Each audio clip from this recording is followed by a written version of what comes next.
hope I have enough space, actually, on my phone. You use my phone. Just keep watching it, and hopefully it doesn't, die.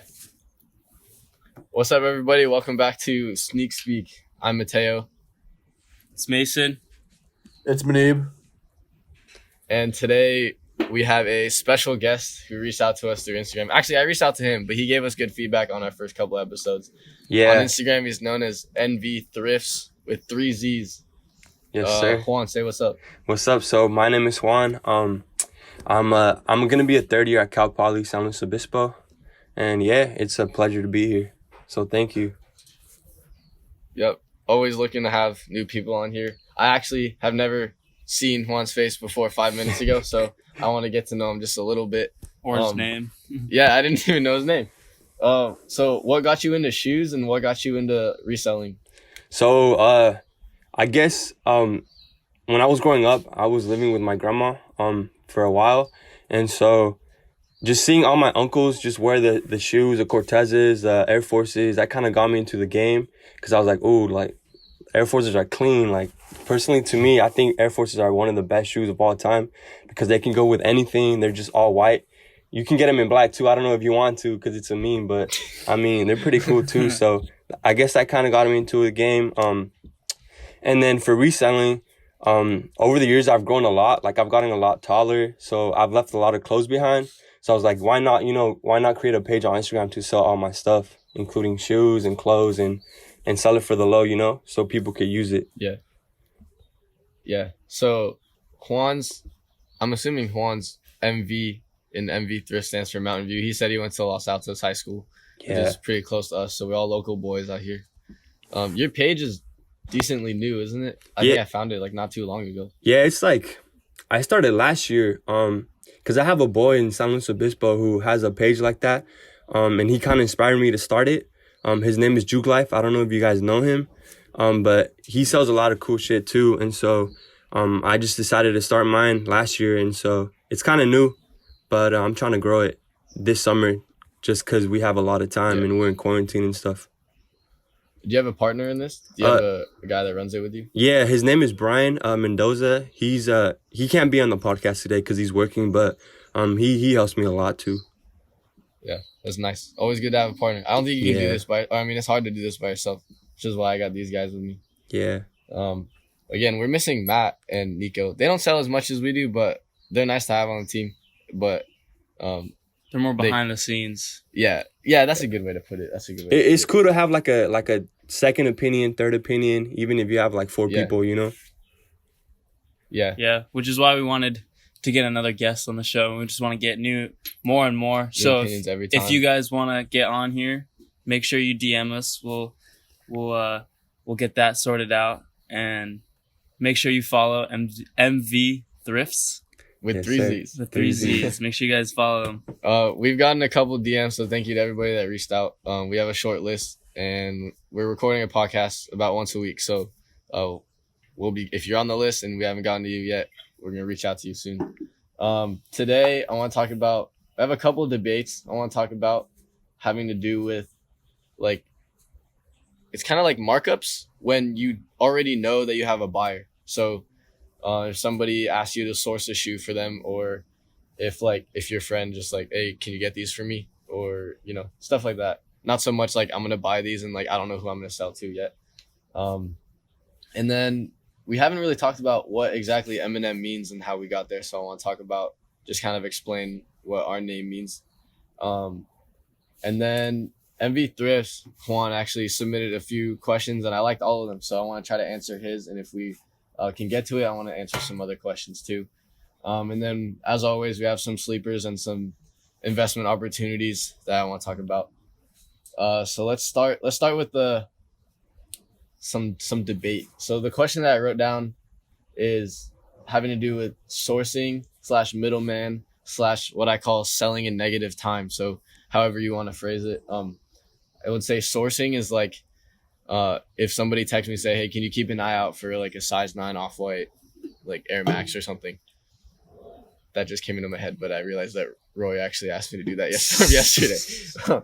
But basically, is it worth it for him to have to pay a finder's fee like our finder's fees like reasonable.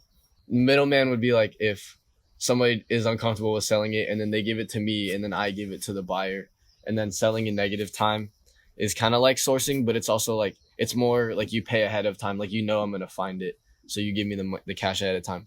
So in any of those cases, like what is it worth?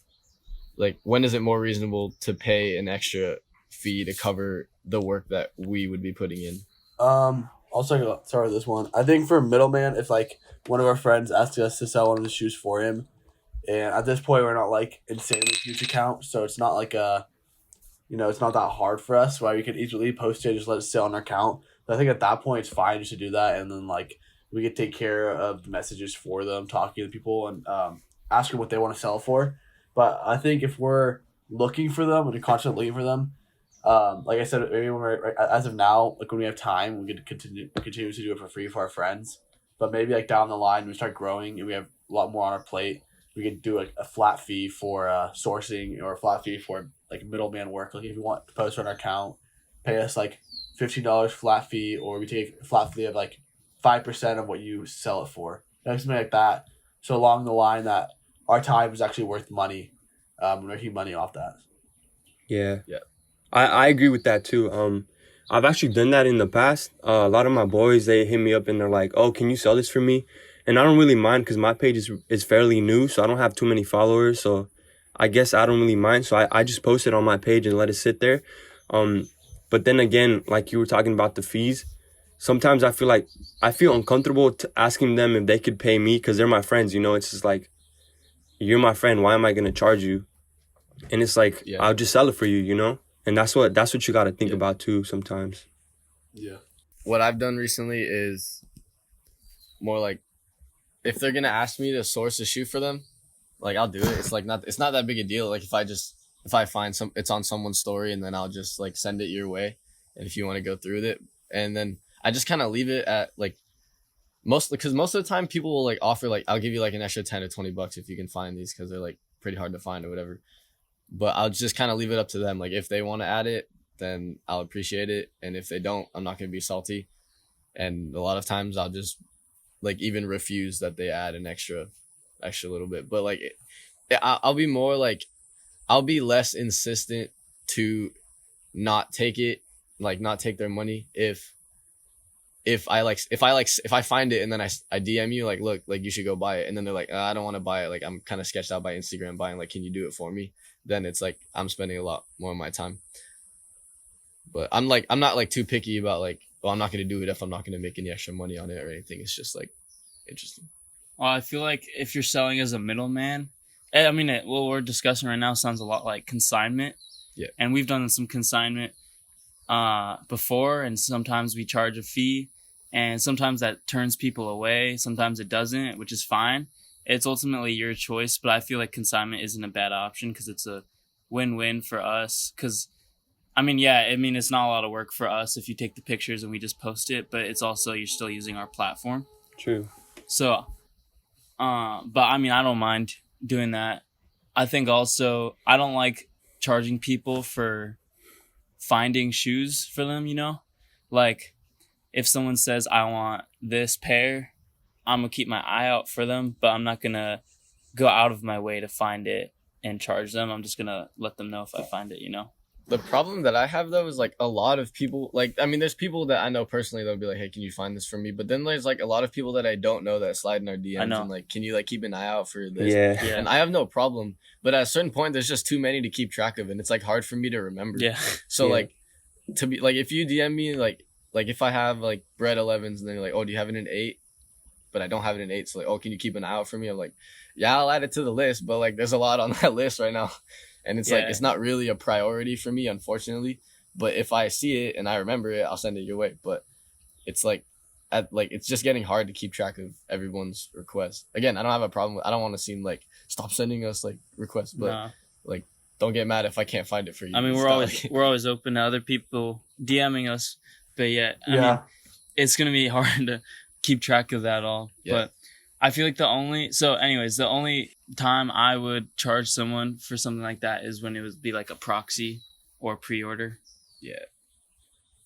I think anything that takes like an extensive like time or effort away from what you were already doing, but like it's not like a necessity. It's kind of like a touchy subject to like talk. I don't know, because I don't like making like Juan said, I don't like making money off my friends. So like I definitely won't if I don't have to. Yeah, but it still sounds like sketch. I think homies, you can definitely do it for them for free, but if it's like someone you don't, maybe like a friend from high school you don't know too well, and like you were kind of friends in high school but you don't really talk anymore, or like if some guy hits you up on Instagram, like maybe that's when you can start charging a flat fee or percentage depending on the shoe. Because I mean, also if someone wants to post a shoe on our page and you eventually grow it so big that's like we don't need any more like posts, like we have enough inventory, and then at that point it's just kind of like hurting us, not helping us, you know. On the topic of friends, supporting us, it's always great to have friends who are always willing to, like they know, like this is how we make money. So this is how, like, it's like supporting small business, even though we're technically not a business, but it's the same idea. I really appreciate it when somebody's not a sneakerhead and they're still willing to buy like a shirt off of me or something. But I've been thinking about some post that I saw a while ago, and a lot of people post it, and it's like it's along the lines of like, if you really support your friend's small business, then you won't ask for discounts. And that's like there's this whole, because like I'll give like two quick examples, and then I want to ask for your opinions. But like I have two guys, I don't want to name names. One guy isn't always buying off me, but he's like one of my best friends, and he's like, if I tell him a price, he always wants to pay me more than whatever the price is, because it's not like it's already a decent deal. But I'm always like, no, like this is my price, like I got you for this price, like you don't need to pay me extra. Like I didn't like we're doing good agreed for on each this other. price, yeah. Like we're benefiting each other right now, so like I don't need any of your extra money. But I always appreciate the fact that he's willing to pay what I'm asking, unless it's like super unreasonable. Then it's like, yeah, I'll listen to what like kind of negotiations you want to talk about. But there's another guy who's constantly buying from me, who is always supporting Eminem, but he uses that to ask for discounts. There's not really a problem with that. I don't want to say there's a problem with either one, but it's just kind of two different ends of the spectrum, because he's always like, oh, like, I'm always buying from you, like, come on, hook me up. Yeah. Like give me discount stuff, like. So I appreciate business either way, and I don't want to diss one or the other, but obviously there's more money to be made on one of them. But like, and obviously I'm not always worried about money. Like, it's all about relationships. But what do you guys think on that? Yeah, and you obviously don't expect all of your friends to be offering to pay more than what you asked for. Yeah.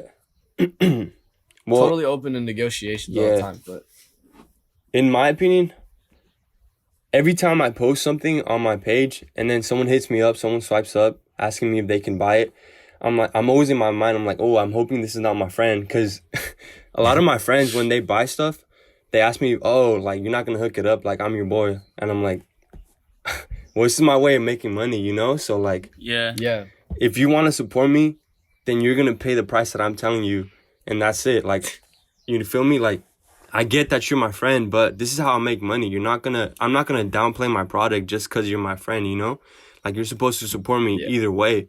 And then there's a lot of people who claim they support you, but they can't even give you a shout out, like, on Instagram. And that's what bugs me the most sometimes too, because it's like, giving me a shout out or telling other people about my business doesn't cost you anything, It doesn't cost you a dime to do that. So that's the least you can do. I don't know what you guys think about that too. No, I agree with that. I think it takes less than 10 seconds to shout someone out. But then, like, I mean, it's nice to get a shout out, but I don't know. Some people, I mean, for the same reason that some people don't want to bring like politics to their social media, it's the same thing. But it's like a really simple thing to do, and we appreciate every single time that we get that shout out. Because imagine every single person that looks at that is now looking at us. So you're introducing us to hundreds and hundreds of more people that would never know about us, and we would never know about them. So you never really know who's gonna click that follow button for either of us. Yep, that's right. Manib, anything on the friends thing? I haven't had many issues selling to friends. I personally don't like. Not all my close friends aren't really big into sneakerheads. They think it's just too expensive to buy anyways. So I look at too many problems. But I mean, the instances I've had, like selling used shoes of mine that my friends would want, like I just sell them for them like say I'd sell a shoe for like $100. You know, like for example, one of my friends bought a Curry Low off me, and I played in it a couple times, and I just didn't need it. And I paid I think around $100 for it.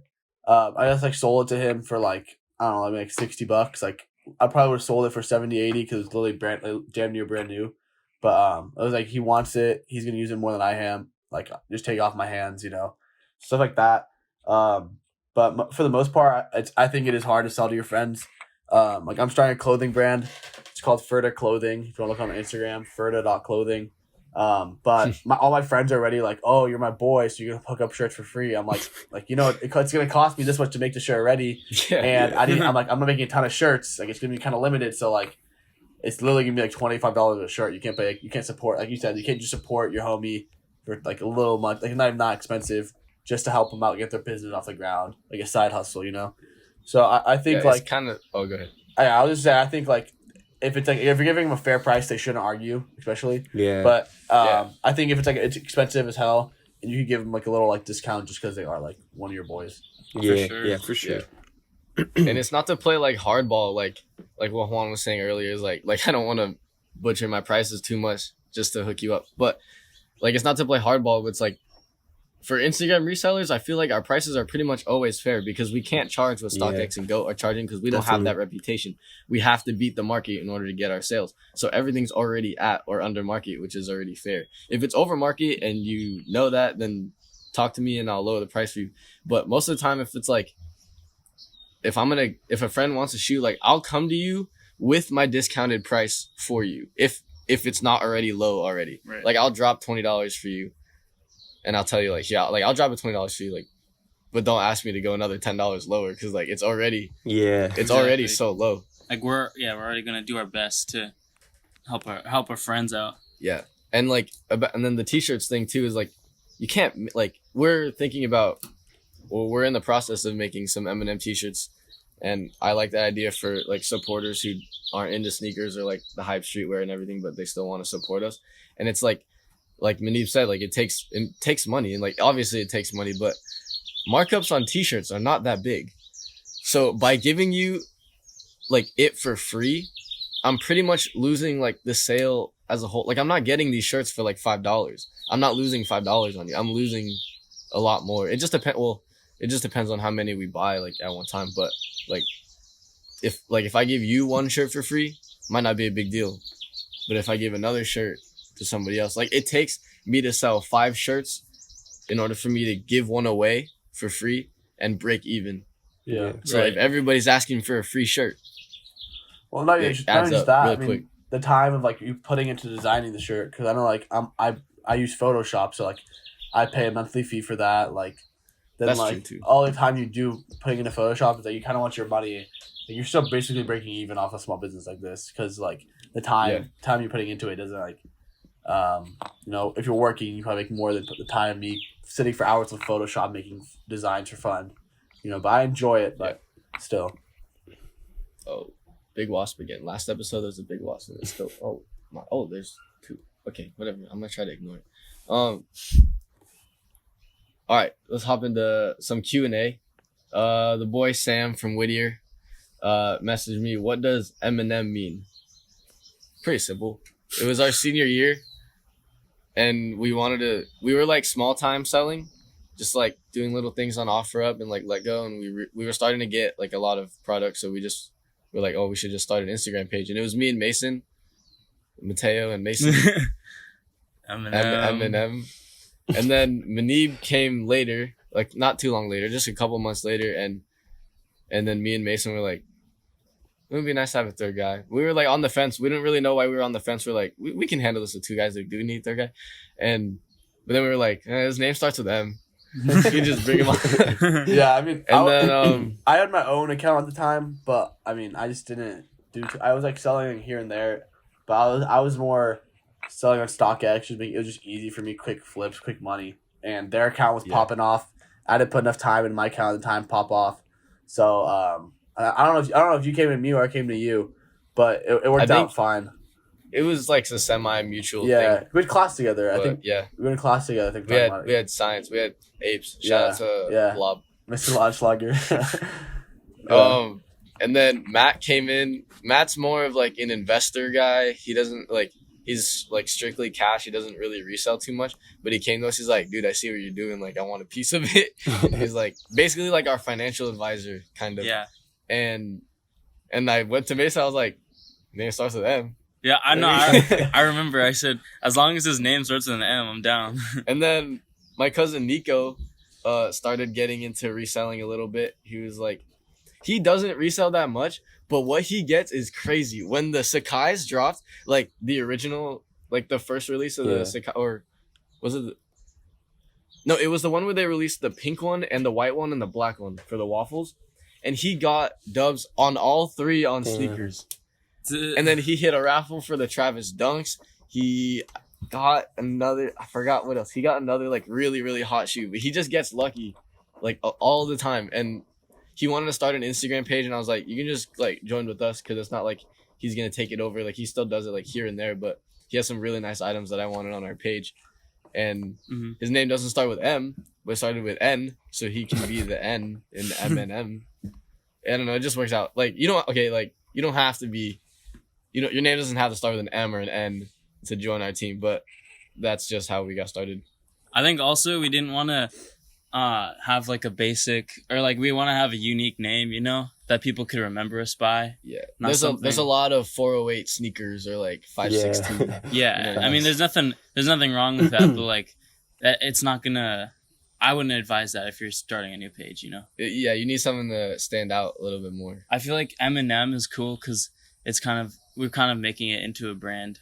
And not to be confused with the candy. They use the and sign. We use the letter N. Or M&M. But also, if we brand it, I think we're allowed to, like, actually, like, if we get a business license, I think it's allowed because we're not in the food industry.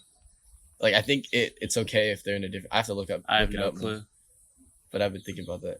Throwback to when we first started and we didn't have, like, an actual logo that we made. We had taken we took the MCM logo and replaced the C with an and sign. So our references page still has that as our logo.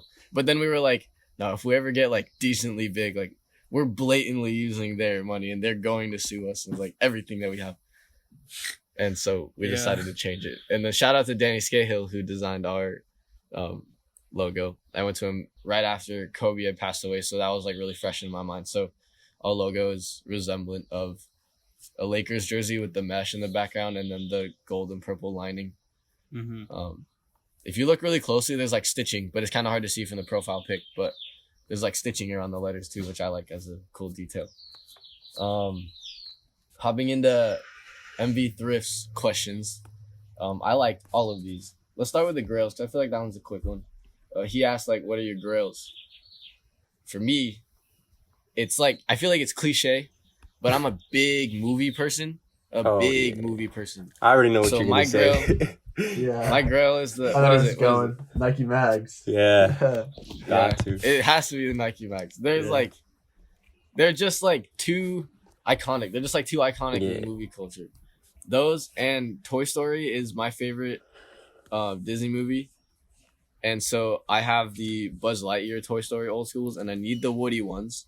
And then I have also been a big like LGBTQ supporter. Like my third and final grail is going to be the Be True Vapor Maxes from 2017, the navy with like the gradient on the bottom. All three, well, I mean, I'm in no position to buy the mags, but the other two I've been on the hunt for a while. Mason, grails. Oh, I don't know, man. I think I'm always going to like the Jordan 1. So I'll probably say Travis Scott, Jordan 1, top 3, Jordan 1. And then the last one, for a grail, I don't know. I feel like for a grail, it has to be something like kind of rare, you know? So I'm going to say the Yeezy 350 V1 Pirate Black. Ooh, okay. Yeah, those are fire. Okay. Let's see. My top... Or Turtle Dove, I guess. I don't know. My top 3, well... So I'm a huge Giants fan for the Bay Area. Good gun Giants games my whole life.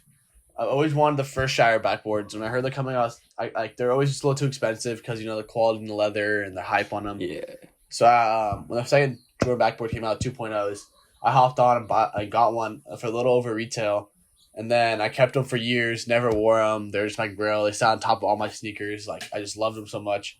And then I finally started, like, wanting to wear them. And then I went to SneakerCon and found the 2.0 again, but lightly used. So I sold my new one, got the lightly used one, and started wearing them. And now the price has skyrocketed. So here's a quick little poll. Do you guys think I should sell them? I'm debating. I really love them, but I have a pair of the Shadow Backboard lows, the Jordan ones. So I'm just going to keep those, I think. But I'll say the any Shadow Backboard colorway is a grail for me. I love the colorway. Another one of my grails, a weird grail, Georgetown 11 lows.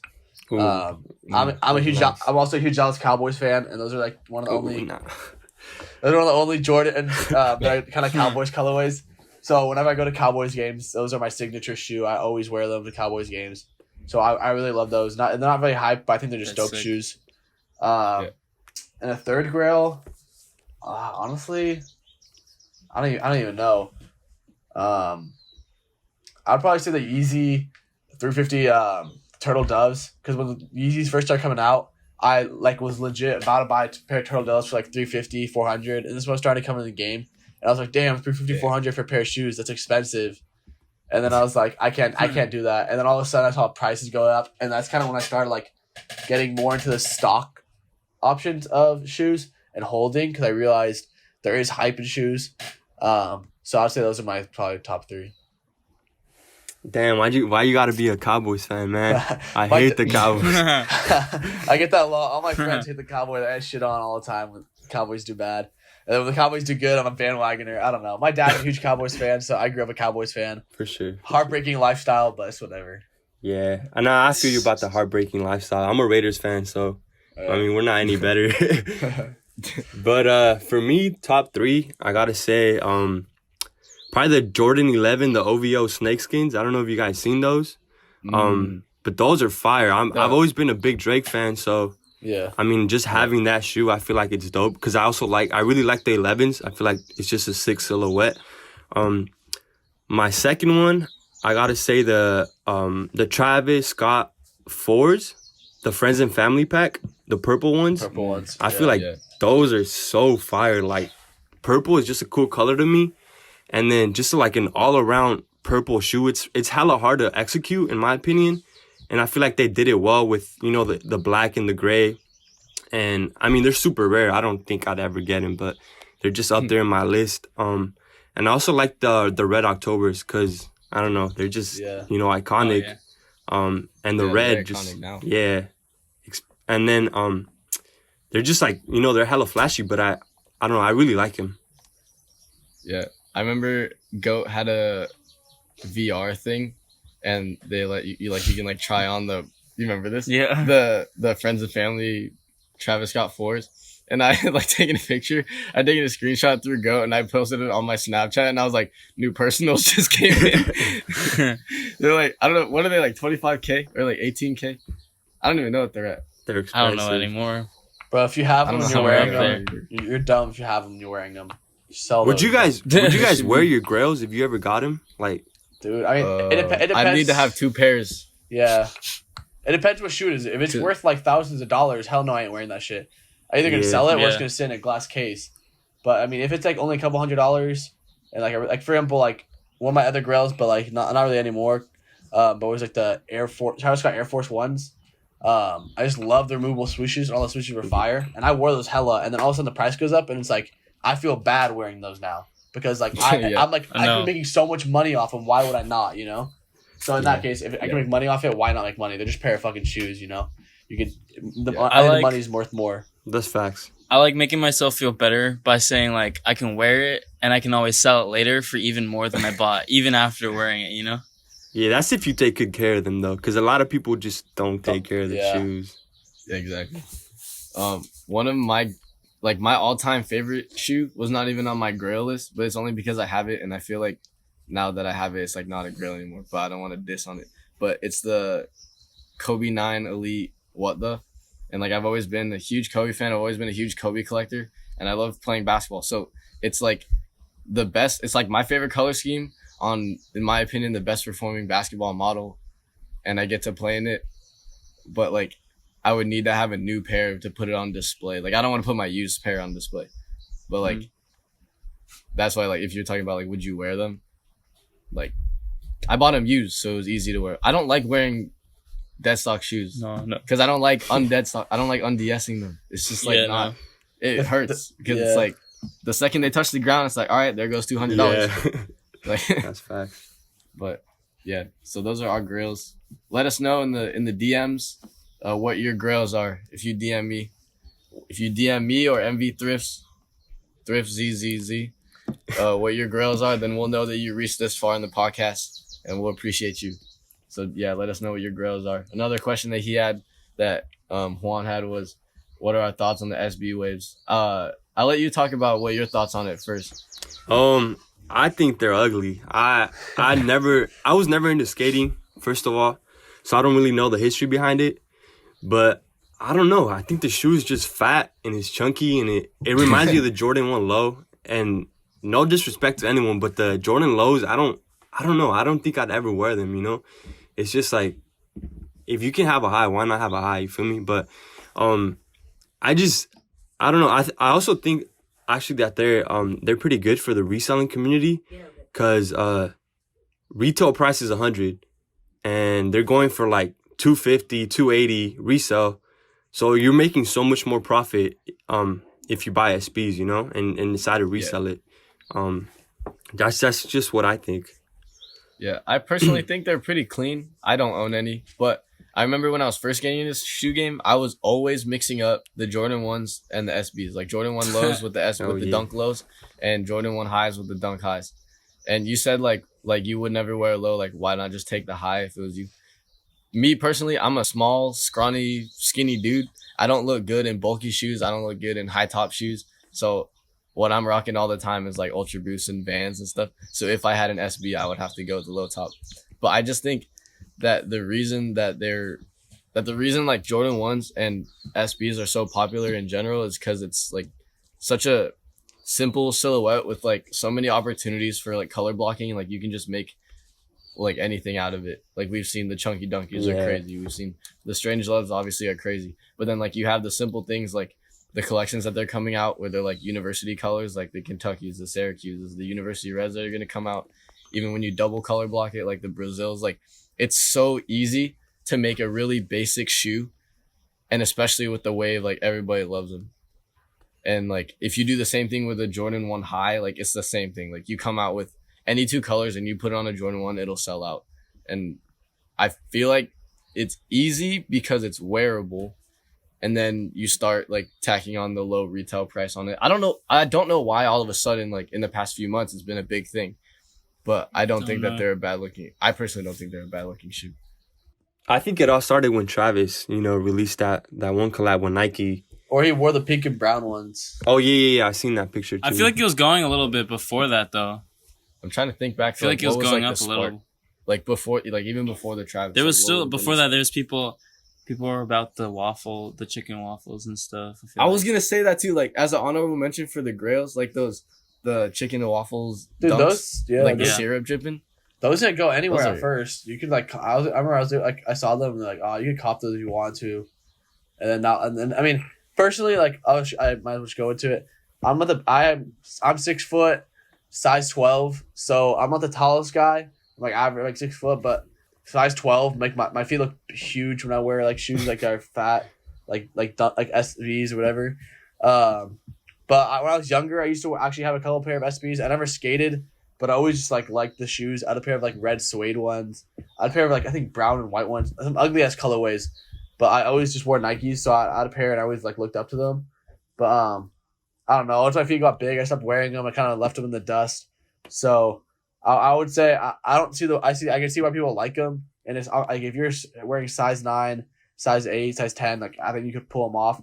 But once it gets to the bigger sizes, my feet just look like clown shoes, so I can't wear them anymore. It's hard because I have wide feet, but I need more narrow shoes because my feet are so big and they're disproportional to my body in a sense. I was gonna say the same thing that Mateo said, where it's like it's just a simple silhouette, Yeah. I think that's one thing, and then also the skateboard culture. I think those are two big reasons why a lot of people are interested in them.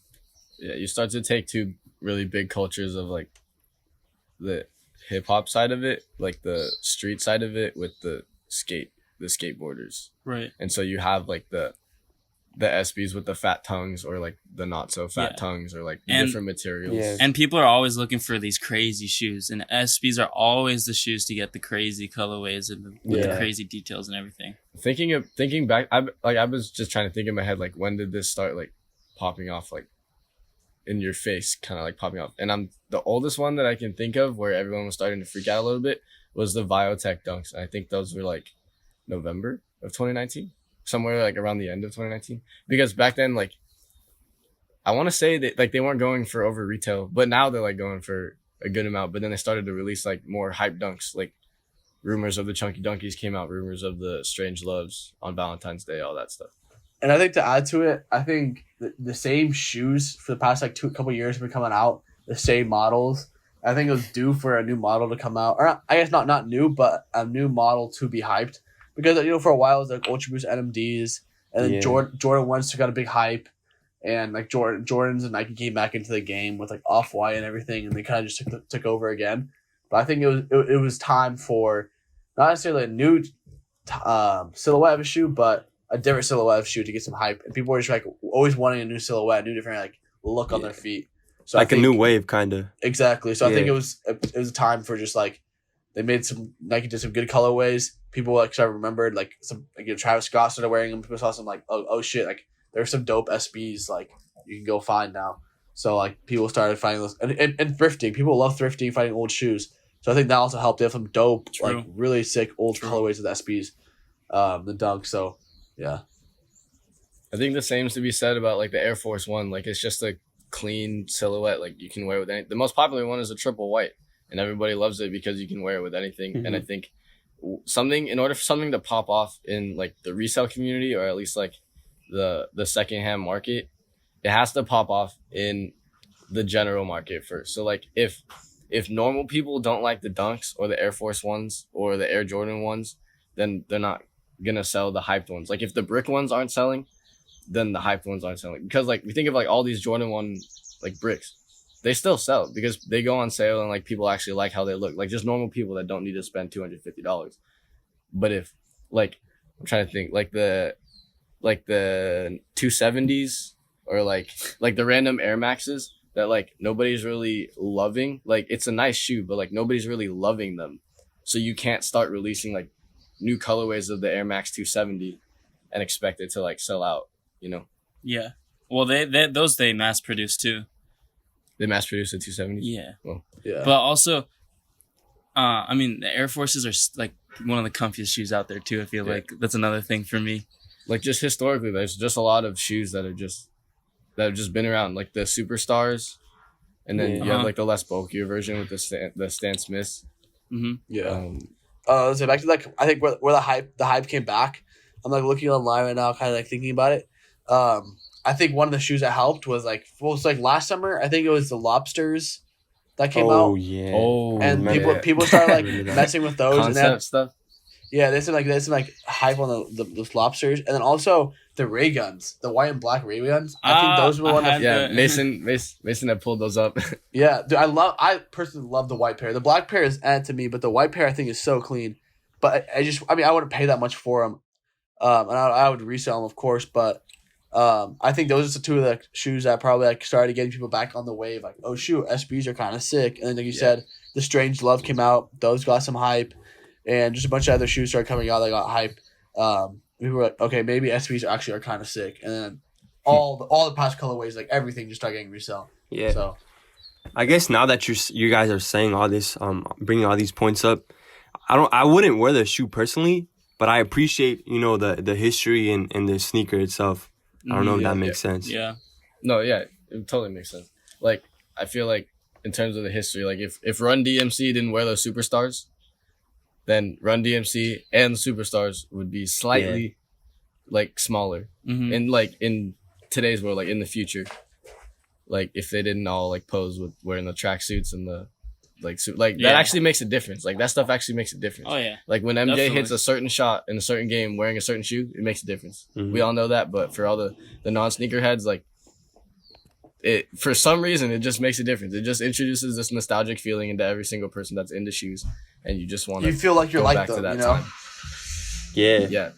Yeah, you feel you're like it's like that, like the be like Mike, you know, like that campaign they had. Like you want to be like Jordan, you know, you want to be like Run DMC, you want to be like the Travis Scott wearing these certain dunks. I mean, it was like Kanye with Ultra Boost. When he wore the Ultra Boost, Yeah, I was gonna say that. Yeah. they just blasted off. Like so. all he did was wear one pair of white Ultra Boost courtside, and everyone's like, "All right, let's go buy some Ultra." Yeah, hype is only just now dying. Yeah, and that was before. Like, I mean, he had Yeezys, but like that was before, like Yeezy was the Yeezy that it is today. It wasn't really that long ago, but like It was before the Adidas wave the, really hit. It was like the beginning. Yeah, did he have the V1s at that time?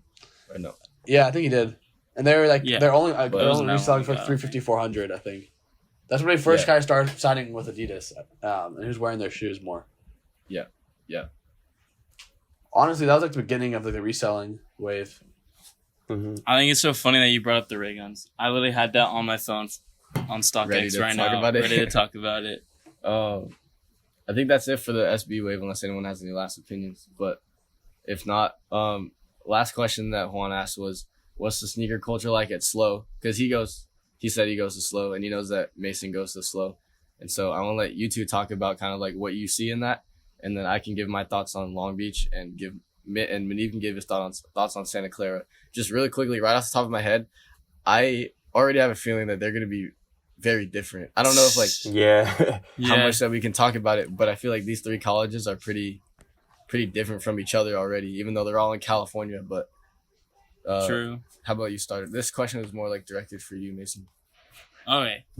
So at Cal Poly, all right, well, let me think. I think a lot of the shoes is Vans that you see. Yeah. Because it's a beach. There's people go to the beach, they wear Vans.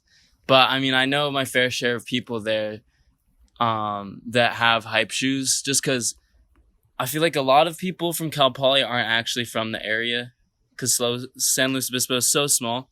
So a ton of the people from going to Cal Poly are from the Bay or LA, a ton from the Bay. So a lot of those people come to Cal Poly and they bring their hype shoes, because that's definitely relevant here. So I definitely see people wearing some hype shoes, but for the most part, it's gonna be Vans that you see, and but cool Vans. I don't know. Yeah. Do people like know what you're talking about if you were to like strike up a conversation about this stuff? Or they like more out of it? I feel like others? Like 2 out of 10 people would know. Yeah, more like 1, I'd say. Like 1 out of 10. Yeah, like going back to what you said, all you see is Vans, sandals, and like dirty ass Air Forces, especially all all the sorority girls. That's all they wear. And it's like, damn. Literally, there's a girl that says like, these are my frat shoes or whatever. Yeah, I've heard that too. And they're so dirty. It's like, can you at least like put a little effort in and like clean them? Like, there's nothing cute about dirty Air Forces, you know? But in general, I think my girl better not be everywhere in dirty, like beat up shoes. No, yeah, definitely. I'm not gonna let that fly. But going back to Slow, I feel like Slow isn't really like a diverse school, at least in my experience. I feel like a lot of people like the same stuff and they wear the same stuff. And whenever I walk around campus, personally, I always dress up. I always try to wear my hype stuff. I always wear my sneakers. And when I walk around campus, I feel like people just look at me and they're like, "Oh, why are you dressing up for school?" I'm like, that's just me, Yeah. I like to wear my shoes. I like to wear my clothes. And I guess that kind of makes me feel uncomfortable too. It's like, am I trying too hard, or am I trying to be like, I'm not trying to show off. It's just, me. I like wearing sneakers and I like wearing hype stuff. Yeah. And that's the one thing I don't like about Slow is that a lot of people don't know about sneakers. They don't know about the culture. They're not into the culture. And that kind of sucks because I can't really talk to anyone about it, Yeah. And they judge. I feel like they talk about it, but they'll keep judging in the sense like, Yeah, it's like they don't judge you, like they don't speak about it, but you can tell they judge like in their heads and stuff, but it's like, by the the way they spending look at you. money on shoes. Exactly. Yeah. Manib? So I go to Santa Clara. I love Santa Clara, but same thing. It's not a very diverse school. Claire Dice. Yeah, Claridice. But a lot of kids coming from Seattle and Chicago, and then there's some Bay Area kids. But the only kids that I know that resell, there's a couple of my fraternity that used to that kind of stopped, but they're all Bay Area kids. But all the kids from Chicago, I swear, most of them don't even wear Vans. Like they all just wear like flip flops and like Sperry's or some beat up like random ass Nike shoes, some beat random shoes. And then the Seattle kids, I would say they have a little more sense of it, but still same kind of wave.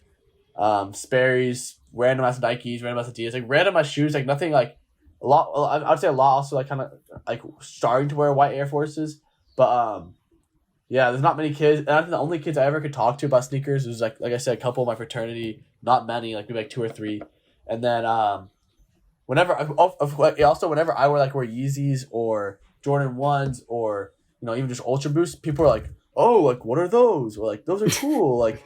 Like it's like damn, you really have never seen like shit like this, or like they'll like pretend to step on them, like, oh, those must be expensive. I'm like, all right, fuck you guys, like get out of here. But like I if with the dirty white Air Forces, I completely agree. You shouldn't be wearing those beat ass shit around. Yeah. But if you're going to a party, like I said, I'm a fraternity, I understand wearing beat ass shoes because whatever you walk in that party, it's coming out dirtier than it went in. No, yeah, yeah. So I agree with that. I have my beaters.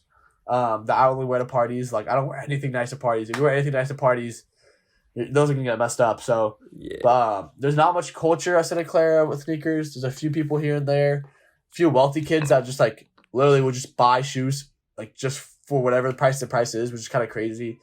But those people following us. Yeah, I know. Seriously, I've tried talking to them. They don't like buying from me. They like buying from like StockX or Go or like Stadium Goods. Like they don't give a shit. They don't give a shit. Get it. Like, I kind of get it if it's like Instagram is kind of sus, but like, come on, help us out. But fair point. When people come by a room, I have like hella shoes in my room, probably like 12 pairs in my dorm in a small dorm. So like they'll be like, dude, like why do you have all these shoes? Like and then they're like, oh, these are sick, and I'm like, bro, those are just Vans. Like, come on, like they don't like just like for my Toy Story Vans. So it's kind of crazy to see like people really like. I like to find shoes that are kind of out of the box. Like, but the people always have stuff to say. They're not afraid to say it. Sometimes it's good, but like I said, sometimes they low-key kind of judge, like, oh, you really paid this much money for a pair of Yeezys, but it's like, nah, I got them for retail. They don't know that, whatever, shit like that. So it's like, I don't know. I didn't bring any like heat, I'd say, to college, but just more like some beaters and some like shoes that I don't mind if they get a little dirty here and there, Yeah. For me, well, I feel like for all of us, like in California in general, like you're gonna see Vans everywhere, and at the end of the day, not everybody's a sneakerhead. Everybody just needs something to put on their feet. So I don't really have a problem with that, especially being me. Like I worked at Vans for a little bit. Vans is my favorite like shoe brand. Like that's gonna be a very hot topic for everybody in our community. But for me, Vans is the move. I would rather have like 5 pairs of Vans than 1 pair of Yeezys. I have way too many Vans, but especially being in LA, going to Long Beach and like being right on the coast, like always gonna see like flip flops, Birkenstocks, Vans, and like people are just like, I feel like if you're more like in LA, like UCLA, USC, LMU, like you're gonna see a lot more like money on the feet. You know what I mean? Oh, for sure. Downtown, downtown it can be crazy. But what I have been seeing is like Long Beach is kind of like okay, I'm gonna be like, come on. Long Beach is one of the more like sketchier parts of LA. Like you have the nice parts of LA, you have the sketch parts of like LA County. Long Beach is more towards like, it's kind of like in the middle depending on where you are. And it's a big commuter school, so a lot of people are coming from the area. And I play basketball a lot in the gym, and a lot of my sneaker conversations are on like basketball shoes, not so much the hype stuff, which I love.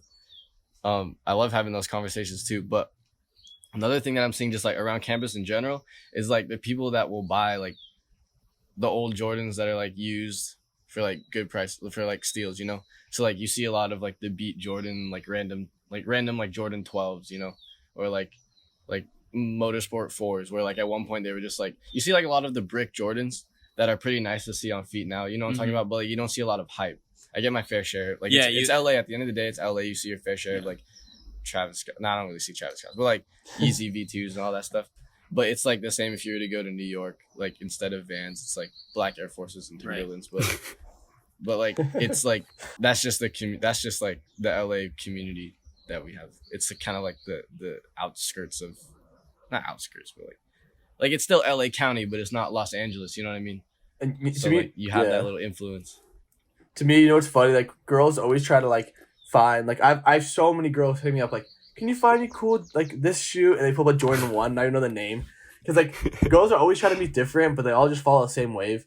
Like for a while, like, I don't know about you in like Los Altos High School, but for us, like as the year went on, they each changed. So like 1 year girls were on Superstars, then it went to like checkered Vans, and then it went to Air Force Ones. And I think like now, like from what I can tell, like I'm at St. Francis and at Santa Clara, this shoe called Supergas. They're like simple white Italian shoes. I don't know if you know them, Mateo, what they are. No, it's like a brand called Superga. They're like an Italian brand, but they have like a little platform to them, and they're just like simple and white. And it's like those are like it's you've definitely seen them, Mateo. I guarantee you. So many St. Francis schools. I feel like I've seen them. I just don't know what it's called. Filas. Yeah. No, screw the Filas. No, not Filas. Wearing Filas. No, not Filas. Those are also white, but they're called Supergas. Look them up. They're like similar to like a Van. But they have like so many girls are like, oh my god, like I got these new shoes called Supergas, like, and then like one girl gets them and like those are cool, and the whole it's just a wave. It's like a tsunami. They just boom, every girl has that shoe. Yeah. Going back to what you were saying, like I don't know if you guys remember, but the Fila wave. Yeah. Those shoes were so ugly. I think the Disruptors is what they're called. The Supergas are whack. Yeah. I just looked at the Supergas. I don't like them. It's like they're just like platform Vans. Exactly. Might as well just buy the platform Vans. And no, those are way more expensive. No, but they're than not Vans. from Italy. Yeah. Ooh, Oh, yeah. foreign. They're foreign. They're foreign.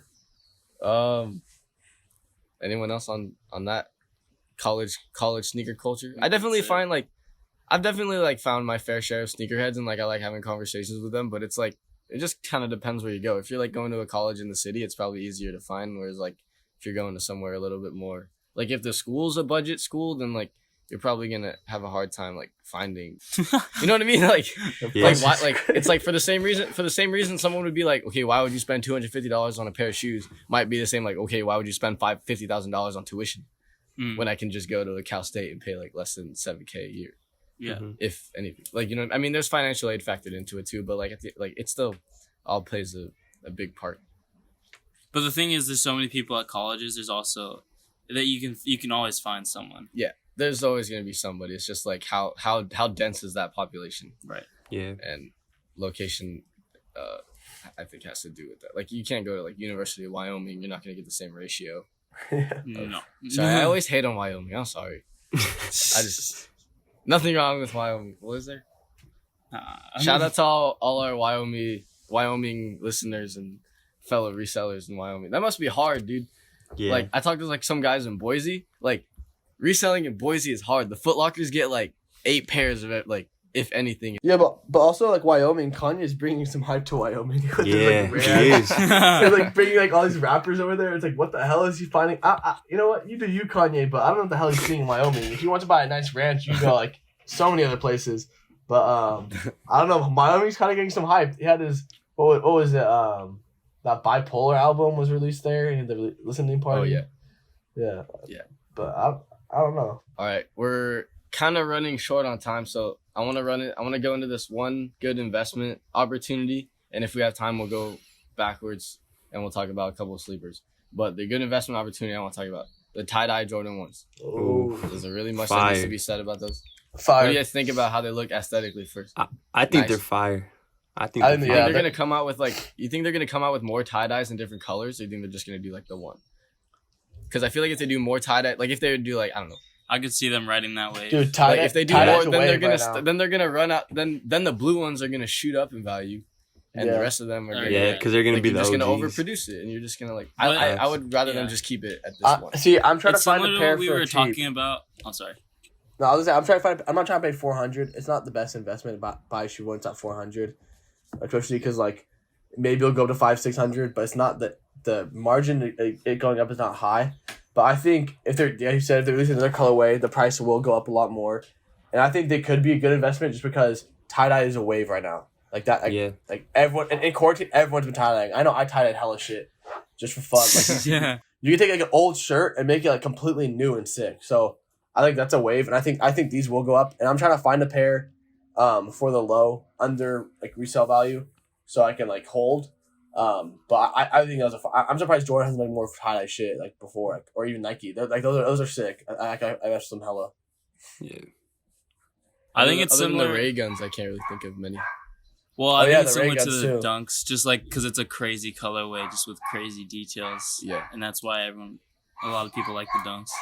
And like That's when you also, said, it's like- already got like a yeah. high second-hand market price right now. So it's kind of, if you're gonna invest in it, it's gonna take a while of you to make significant money if you want to drop like $350 to $400 on a good side. This dog on the other side of the fence won't shut up.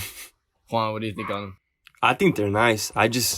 I wanted a pair for personal, but they don't have my size because I'm size 11, and the highest size is a 10.5, I think. So No, I think yeah. you can find 12 women, 10.5. Yeah. Oh, it is 12 women, huh? I saw Yeah. what On I saw, sneakers, that's all they drop. yeah, I saw somewhere they had bigger sizes. oh really? I think it was Go, but maybe Go was. I think it was Go. They didn't have the. They said 12, but I think it was 12 women. You said. Mm-hmm. On Yeah. for the UNC to Chicago's, those were women's too, but they went up to like a 15.5 or like 16 or something. I want to Yes. say these They went went, up to higher sizes too, didn't they? Actually, I don't Not know. on sneakers. I haven't seen him. Yeah, I haven't seen him higher than size in 10.5. Sneakers only released up to a 12 women's, but who's to say they didn't make some other ones? But I was trying to buy one because so they were originally supposed to release on last Friday. Today is I gotta start saying the date at the beginning of this. Today is Tuesday, June 30th. We're at the end of the podcast already, but they were supposed to drop Friday, June 26th, and then they, along with a couple other shoes, got pushed back to yesterday, June 29th. And I think only on sneakers though. So like all the other foot stores were releasing them, and that kind of like drove up the price over the weekend. Yeah. Which, because I think that if they didn't push it back, it'd probably be sitting at like 300 or like a little bit under 300, except for the bigger sizes. But with it being pushed back and like everybody just getting anxious, it shot up like an extra $70. I don't really know where they're at. Right? I'm gonna look it up. That's fair, yeah. But I want to say the bigger sizes are sitting around like 350. But I was trying to get one. Well, obviously I was trying to get one, but my plan was gonna be to like get one Friday, Saturday, so that I can sell it on Monday. Because once you don't get it on sneakers, then like, because everyone was like, okay, if we didn't get it over the weekend, then like we'll just try on Nike. But nobody's winning off sneakers. So once then the price would shoot up then, and then I'd be like, all right, so like now like that was your last chance to get it, and then I was like gonna try to sell there. I feel like that was like probably the biggest jump, and now it's gonna take a while for it to jump up. But it's a Jordan 1. It's a color scheme that they've never done before. It's something different, and that's gonna show. It's honestly one of the craziest colorways on Jordan 1 in a long time. Yeah. Usually it's just color blocking. This one like was a pattern. You don't see many patterns on Jordan 1, so it's kind of cool to see. Mm-hmm. You guys want to see like some patterns on like Jordan 1s in the future? Like what's like a pattern that you want like? Well, there's that dunk with the, isn't it? It's kind of like the Gucci, but it says SB instead. What are those called? I don't remember. The ones that I'm thinking of are like the Heineken ones, but those are cool. But like, I need like I don't know what pattern you're talking about. Because imagine putting like taking the Vans checkerboard and putting it on the Jordan 1. That would not look good. But No. Yeah. like imagine just taking like some other patterns. Like, don't they have plaid? Oh, they have plaid on like some mids, like Jordan 1 mids. You know what I'm That's talking about? trash. What are you gonna wear plaid I'm not with? saying they're good, but I'm just saying like Like the But Christmas something different, we're colorways. yeah. seeing that they're starting to we're starting to see that like they're experimenting with not just color blocking. Yeah. Yeah. Oh, the Gucci. Oh, I know what you mean. Paid in full. Yeah, the like. Okay, I got you. That's cool. Another dunk. When did that release? What is it? The dunk Nike Dunk SB High Black Sheep paid in full. From 2014. 2014. 2014 was a hard year. Honestly. Hey, back to checkered. Mateo, I just bought another pair of checkered blurs. Still another one. That's your third pair, I think. It's my third pair. Mine are just beat again, but they don't have 11.5 because like I like a little snug on the slip on, so I got a size 12. So we'll see if those fit. That's a double sock. Yeah. All right, we're approaching the end of our podcast. I feel like we can talk about these sleepers really quickly. I don't maybe not spend too much time on Maybe them, just but go over them. Yeah, so it's the Chicago Toe mids and the Smoke mids. So both of them have like decent sleeper value on the secondhand market. They're going for like $10 to $20 over retail. But really quickly, I feel actually we should jump into this more next time. But like, do you guys think they look good at least? Like, do you think they look cool? Yo, I think you go on. Go ahead, bro. You go first, and I'll go forward, bud. Oh, for sure. Going back to the mids, I actually saw a pair at the Nike outlet in Milpitas for $90, like 2 days ago when I went, and I was debating whether to buy them and resell them or not. But I was like, I mean, they're mids, you know. Like, do people really want these?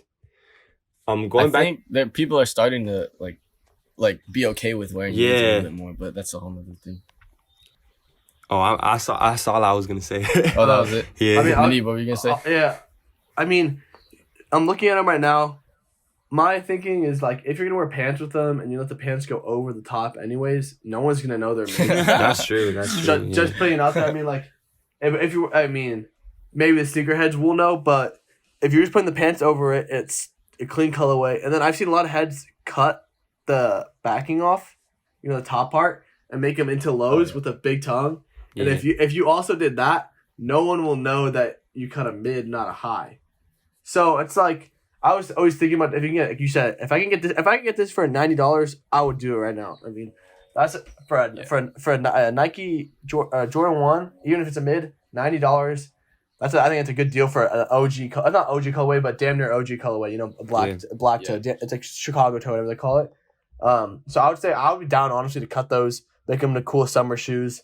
For $90, that's not completely bad. I'd wear them all the time. Red and black is a simple color way to wear all the time with the bread colorway. But yeah, I think if you're gonna wear the mids, you can't be trying to lie that they're not mids. Someone asks you, say yeah, they're mids. You gotta embrace it.